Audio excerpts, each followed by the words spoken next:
absolutely not a place to play around. Jaron Killian knows tragedy.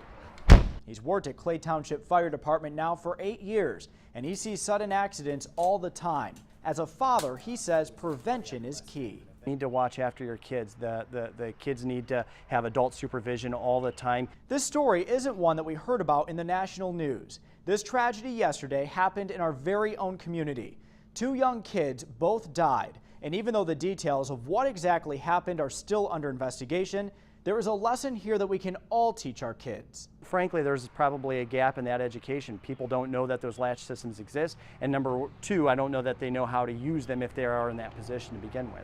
I, like many of you watching, didn't know how this latch worked. I knew my car had one, but wasn't sure if you pulled, twisted, or pushed to get out of the trunk. So I decided to get in for 2 reasons. 1, to see the effect that it would have on my body, and 2, to learn how the device worked. I'm inside the trunk. As you can see, it's pitch black. Let me turn on a light so you can see me.